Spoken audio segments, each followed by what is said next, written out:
This is part 3 of my lecture on viruses. In my last video, we talked a bit about infection and influenza. Now we'll look at the life cycle of the virus. Your objectives for this video are to briefly describe what happens during the life cycle of influenza virus, distinguish between sense and antisense RNA viruses. You should also be able to state the functions of sense and antisense RNAs. And finally, you should be able to identify some targets for common anti-influenza drugs and describe how they work. An influenza virus infection begins when an infected person sheds viruses through a couple of different routes. In the first scenario, millions of viruses are hurled through the air at speeds around 100 miles per hour. In droplets of mucus or saliva released by a poorly timed sneeze or cough. These droplets are different sizes, as you can see from this picture. Some droplets are large and heavy, and they fall out of the air at a distance of about 3.5 feet after they leave our lips. For innocent bystanders that are too close, those droplets can land on the face, around the nose, mouth, and eyes, or they can be inhaled. If you've spent enough time around small children, you know exactly what I mean. There are many much smaller droplets that are also released. These are lighter, kind of like these that you see here. They are lighter and travel farther distances, usually up to about 6.5 feet. As some of these smaller particles travel through the air, the mucus or saliva in them may actually start to evaporate, turning those droplets into droplet nuclei, particles that are little more than dust and virus.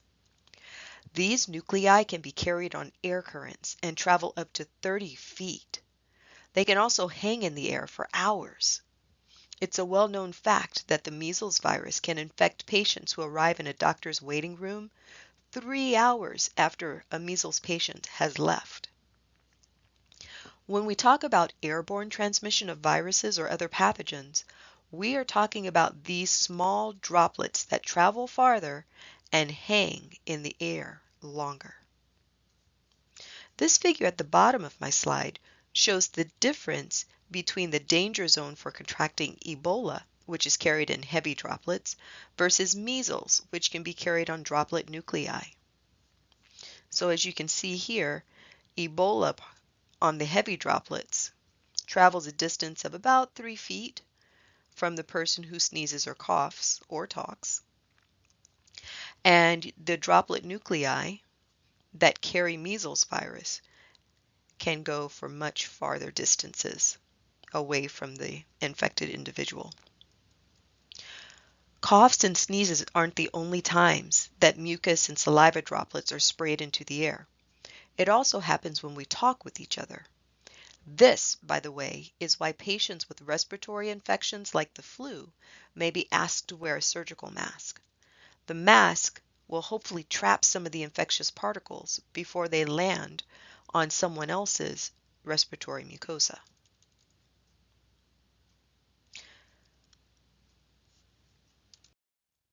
The second way that influenza viruses can be transmitted is on surfaces.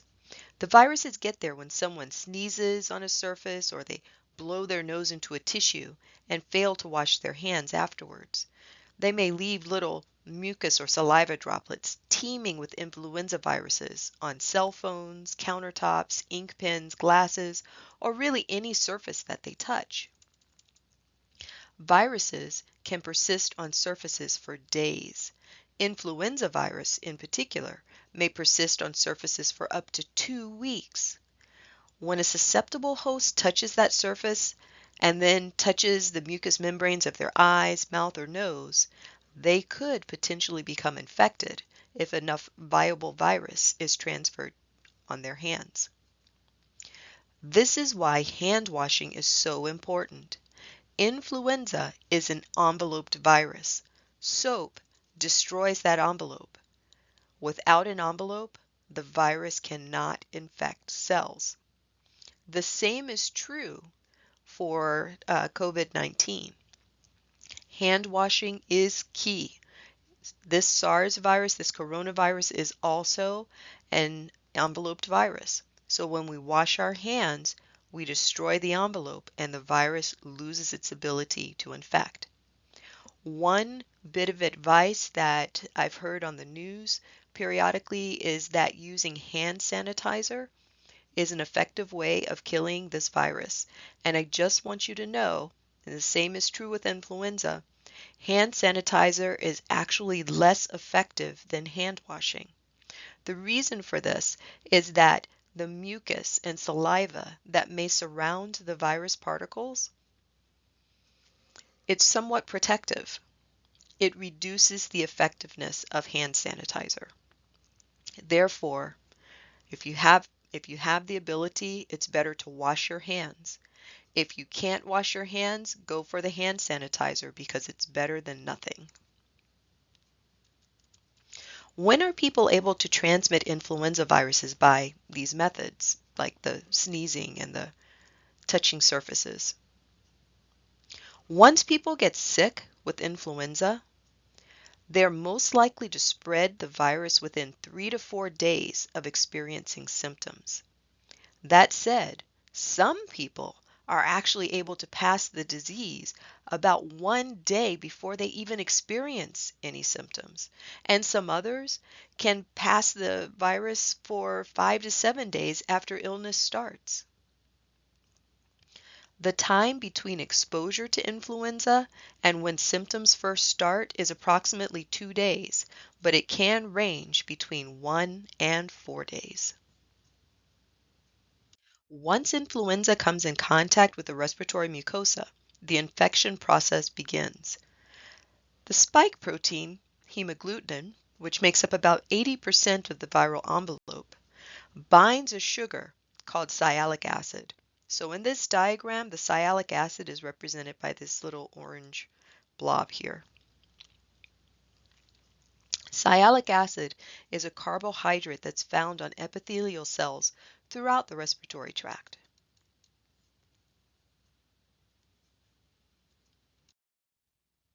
Interaction between hemagglutinin and sialic acid stimulates receptor-mediated endocytosis or macropinocytosis.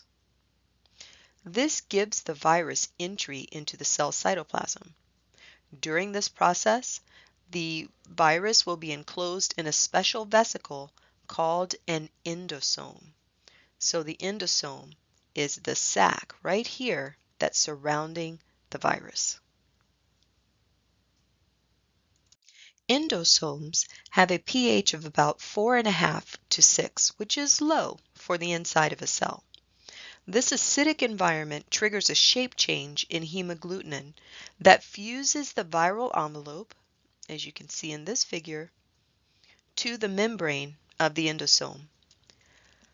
At the same time, M2, which is an ion channel that's in the envelope, it's stimulated to acidify the viral capsid. Remember that a capsid is the protein shell that all viruses have. It protects the nucleic acids. This drop in pH destabilizes the capsid and it falls apart, releasing the viral ribonucleoprotein into the cell. So that's what this structure is supposed to be here. The influenza ribonucleoprotein is the heart of the virus. It consists of 8 viral RNA segments, plus RNA polymerase enzymes, which are attached to those segments, and other proteins that play different roles in targeting the viral RNAs to the nucleus of the cell, organizing RNA packaging in the capsid, and transcription regulation, among other things. All of these proteins are attached to the viral RNAs, making the ribonucleoprotein. Amantadine is an anti-influenza drug that used to be prescribed for the flu. It's no longer prescribed for the flu so commonly because a lot of resistance to the drug has developed. But basically, this drug would target the M2 protein that I mentioned earlier. It's the one that acidifies the viral capsid. The idea with amantadine is if you block the acidification of the capsid, it's less likely to fall apart. And that means that the virus remains trapped inside of the host rather than continuing on in its infectious life cycle. It's also thought that amantadine has some influence over viral replication that may happen later on during the virus's life cycle.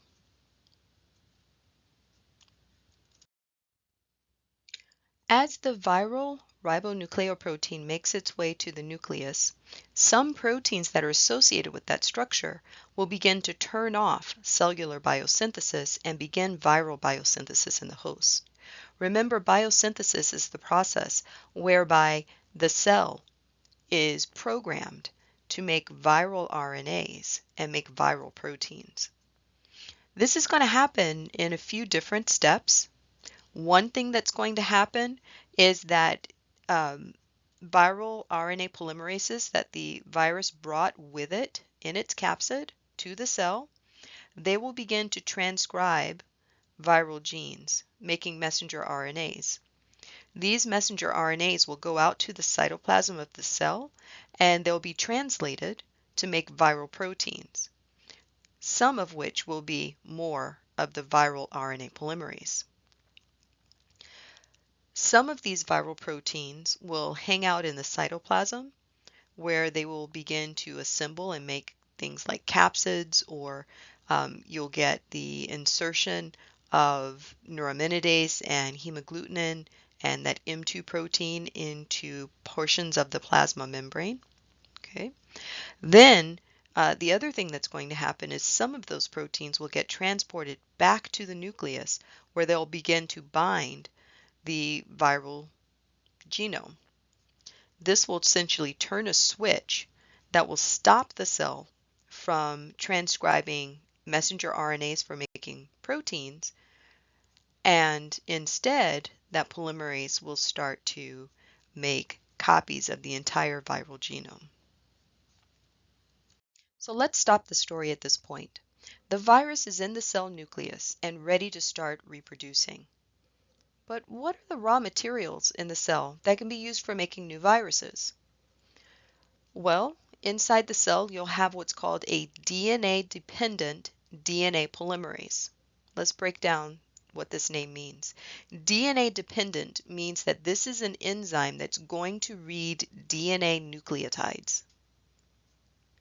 The DNA polymerase part of the name says that the enzyme, after reading the DNA nucleotides, inserts the complementary DNA nucleotide opposite to make a new strand.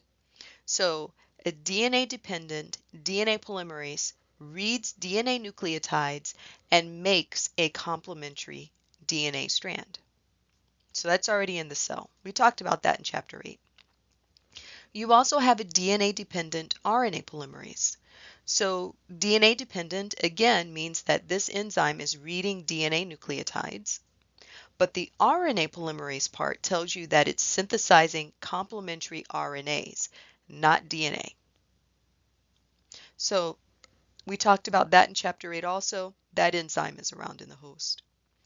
Then you have DNA nucleotides, which are important if you're going to be making new DNAs. You have RNA nucleotides, which are also important if you're making new RNAs. Outside of the nucleus, you'll have ribosomes. You remember what ribosomes do? Right, they synthesize proteins, also important for viruses. You have amino acids, which are the building blocks of proteins. You'll have carbohydrates, or the raw materials to assemble carbohydrates, also important. Remember, you have viral glycoproteins that need to be produced. There's a lot of energy in the cell, and all of the chemical reactions required for viral synthesis, they require energy. And then, of course, you have lipids, right? If it's a eukaryotic cell, you have smooth ER, and a bit of rough ER. You also have the plasma membrane that goes around the cell. So that means that a virus has almost everything that it needs for replication. The thing is, influenza is an RNA virus. Its genome is composed of RNA. So that means that viruses like influenza that have an RNA genome, they can't use that DNA-dependent DNA polymerase. They can't use DNA-dependent RNA polymerase because both of those enzymes read DNA. These viruses need an enzyme that can read RNAs and synthesize new RNAs. So they need an RNA-dependent RNA polymerase.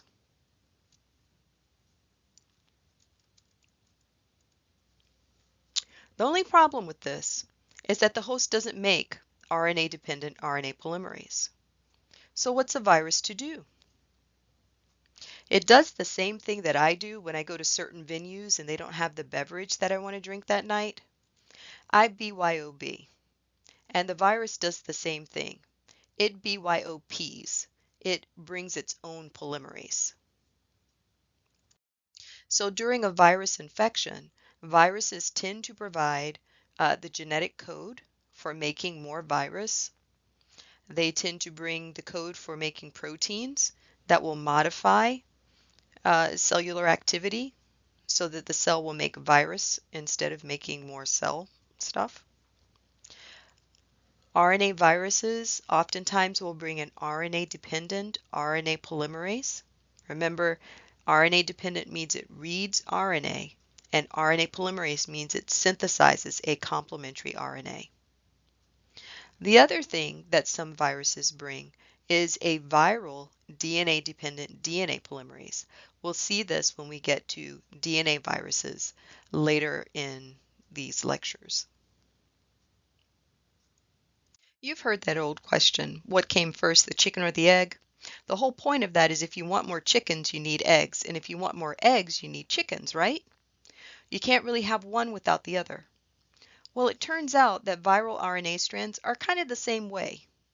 Some single-stranded RNA viruses have a genome that acts like a messenger RNA.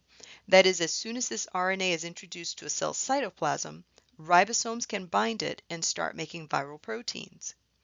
This type of viral RNA is called a positive sense or plus strand RNA. Yeah, there are 3 names for that. The most common ones will be sense strand and plus strand. Are you with me? So if you look at my diagram here, I've got an RNA, and if we compare the codons in this RNA to the genetic code, kind of like we did back in chapter 8, we'll find that this first codon, AUG, encodes methionine, an amino acid. CCC encodes glycine, another amino acid. We can do this going all the way down our messenger RNA until we get to a stop. So this is what I mean by a sense strand or a plus strand genome. The codons in that genome correspond to amino acids and we get a protein.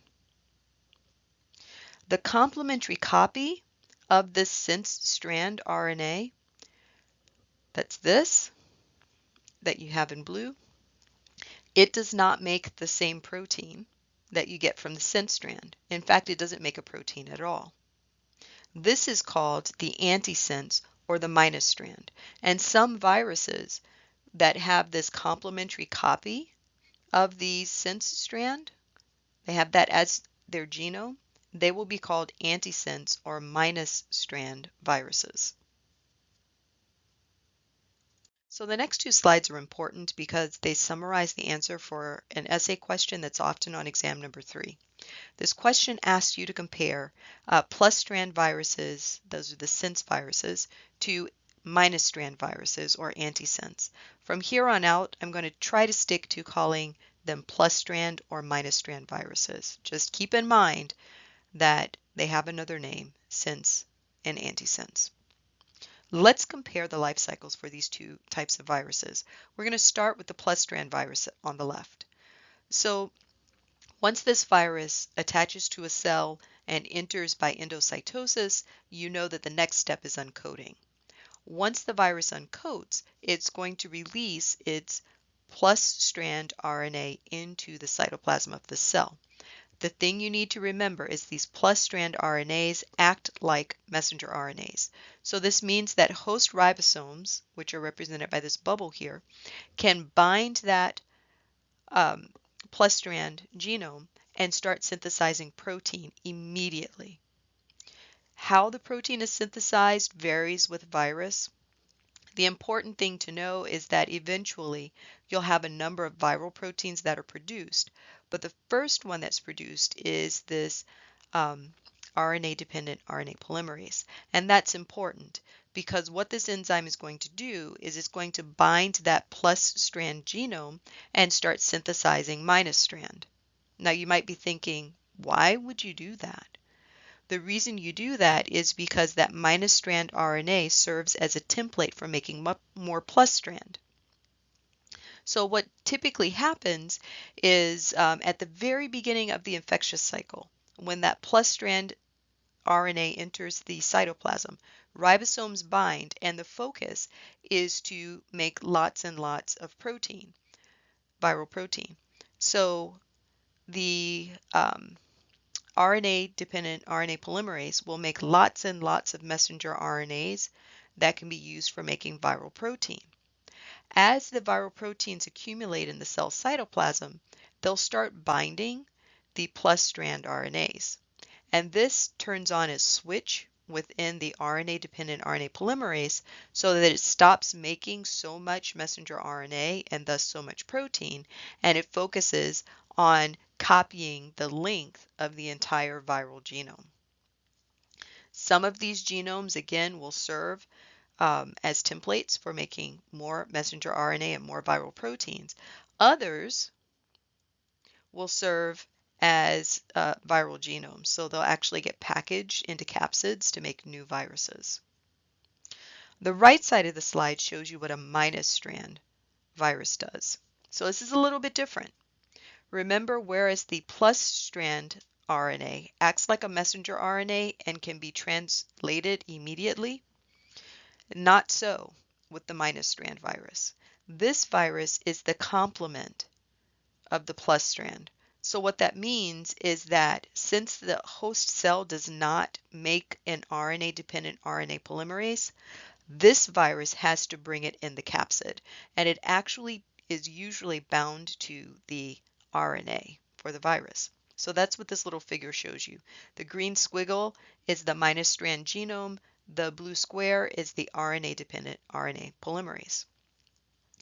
Now, what's going to happen initially is that this enzyme is going to get busy and it's going to start transcribing the minus strand genome to make plus strand genome. So that's what this arrow is here. That plus strand genome serves as a template for making more of the minus strand genome. So that's what they're trying to show you here.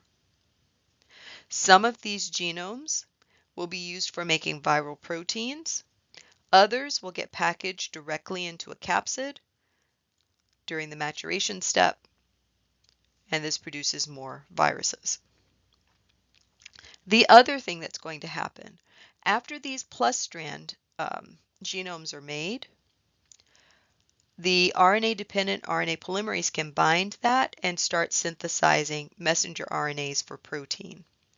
Those messenger RNAs for protein get bound by a ribosome, and the cell rather starts making viral proteins. Those viral proteins will assemble at different locations. Sometimes they'll be in the nucleus, sometimes they'll be at the plasma membrane, but the point is they're going to assemble so that the cell will make new virus. So here's what you need to remember, but in words this time. For your sense or your plus strand viruses, the genome acts like a messenger RNA. ribosomes can bind to those RNAs right after uncoding and start synthesizing viral proteins. One of the first proteins that gets made is the RNA-dependent RNA polymerase. It will bind the plus strand RNAs and start making minus strand RNAs. Those minus strand RNAs act as templates for making more plus strands, and again, the plus strands serve as templates for making proteins. For your antisense or minus sense strand viruses, the genome is a complementary copy of a messenger RNA, so it has to be transcribed first to make a sense strand or plus strand RNA. And then that sense or plus strand RNA can be used to make proteins. Now, because the host cell doesn't usually have an RNA-dependent RNA polymerase inside of it, that means that this virus has to bring the actual protein into the host cell to get an infection started. That protein is usually bound to the RNA in the ribonucleoprotein particle. The RNA-dependent RNA polymerase, in addition to making plus strands and messenger RNAs for protein production, it also makes plus strand RNAs of the viral genome, the entire genome. And this serves as a template for making more minus strand RNAs, which can then be packaged into capsids and can go on to make progeny viruses. So now let's apply that knowledge to the influenza infection. When we left off, influenza had been endocytosed into the cell. It was in an endosome. The endosome was acidic. The acid stimulated ion channels inside of the viral capsid to open up that acidified the capsid, and it also let the envelope of the virus fuse with the envelope of the endosome. Together, these two events allowed the release of the ribonucleoparticle from influenza. So remember, these were 8 strands of RNA plus associated proteins. These strands of RNA are minus strand RNAs. Okay, they're minus strand RNAs. So what that means is that one of the proteins that's attached to the minus strand RNA is going to be that RNA-dependent RNA polymerase. And one of the first things that it's going to do is it's going to synthesize that plus strand copy of the genome. That's the thing in purple here. This plus strand copy of the genome is going to do two things in the cell. One thing it can do is it can serve as a messenger RNA. If it leaves the nucleus, it can go into the cytoplasm where ribosomes can bind it and start making viral proteins like hemagglutinin, neuraminidase, more of that RNA-dependent RNA polymerase, and then a few other proteins as well. The second thing that these new plus strand RNAs can do is they can serve as templates for making more of the minus strands. So the blue in this diagram is the minus strand. So we're going to make lots of copies of that.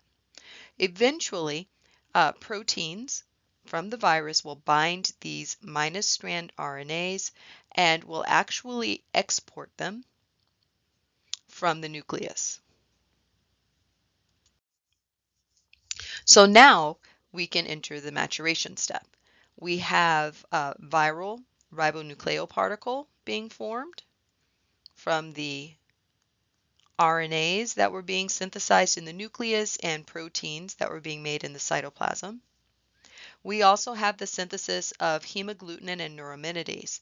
Now, I didn't mention it before, but the hemagglutinin, neuraminidase, that ion channel that I talked about, M2, plus a few other proteins, will start to accumulate at special locations on the cell surface called lipid rafts. So these are special locations in the plasma membrane. As the ribonucleoparticle goes through the cytoplasm, viral capsid proteins will begin to assemble around that particle. As the particle gets close to the plasma membrane here, we're going to enter the next step of the life cycle, and that's going to be release. So it turns out that influenza particles bud away from the cell. This means that the cell isn't killed by influenza reproduction, and this cell serves as a continual source of new viruses inside of the body. Now, one of the last steps that happens before the virus can bud away is neuraminidase has to cleave the sialic acids on the surface of the cell. Now, I have to admit, for a while I thought that was really strange, but now that I understand what's going on, it totally makes sense why the virus would do this. Remember, hemagglutinin makes up most of the envelope for this virus, and hemagglutinin binds sialic acid. So if you leave sialic acid on the cell, that means that as these virus particles try to bud away, the hemagglutinin is going to glom onto the sialic acid, and that cell will basically be trapped at the plasma membrane surface of an infected particle, of an infected cell rather, and it won't be released. So neuraminidase cuts the sialic acid off of the cell so that hemagglutinin doesn't bind and virus particles get released. This activity of neuraminidase is the target for Tamiflu. So Tamiflu actually blocks the activity of neuraminidase so that it cannot cleave sialic acid off of the surface of the cell.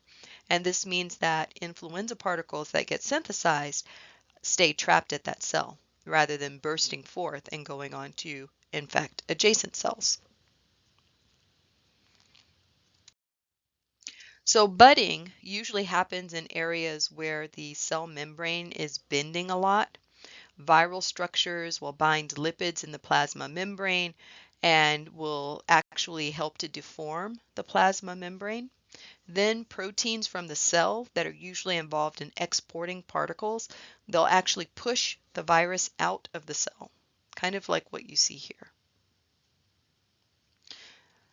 This is an electron micrograph of a lymphocyte that's infected with HIV. So you can see HIV is kind of distorting the plasma membrane in some areas, and then it gets forced out, like you see over here, by the cellular machinery. And the plasma membrane just kind of folds around the cell. So that's it for this video. We've been through the life cycle of influenza. Influenza is an example of a minus strand virus. We talked about how it attaches to cells. We talked about how it replicates its genome. We also talked about how it escapes very briefly. We also contrasted minus strand or antisense viruses with sense. Those are your plus strand viruses in terms of their life cycles. Again, remember, the important thing is because the sense or plus strand viruses act like messenger RNAs, their genomes act like messenger RNAs, one of the first things that's going to happen during an infection is that you're going to get synthesis of protein, and that protein is going to include the RNA-dependent RNA polymerase. Minus strand or antisense viruses, on the other hand, the first thing that happens is not protein production, but rather messenger RNA production. So we're going to have a complementary copy of the minus strand genome made, and that's going to give us a plus strand copy of that viral genome. In this video, we also talked a little bit about some anti-influenza drugs. I mentioned amantadine, which used to be a drug until a lot of resistance to that drug was developed by viruses. But what amantadine used to do was inhibit the activity of the M2 ion channel. So that meant that influenza couldn't acidify its capsid, and it could not uncoat, and it could not escape the endosome as a result. I also briefly mentioned Tamiflu, I believe. Tamiflu inhibits the activity of neuraminidase. Remember, neuraminidase cleaves sialic acid off of infected cells, and that is to prevent virus particles from being trapped at the cell membrane because their envelope is mostly hemagglutinin. I know this was probably tough to listen to. I tried to make it as easy as I could. If you have any questions, please don't hesitate to ask me. I am willing to talk through this with you. go through it with you, quiz you on it until you've got it. In the next video, we'll go through different life cycles of viruses, and we'll start to wrap up this chapter. I'll see you there.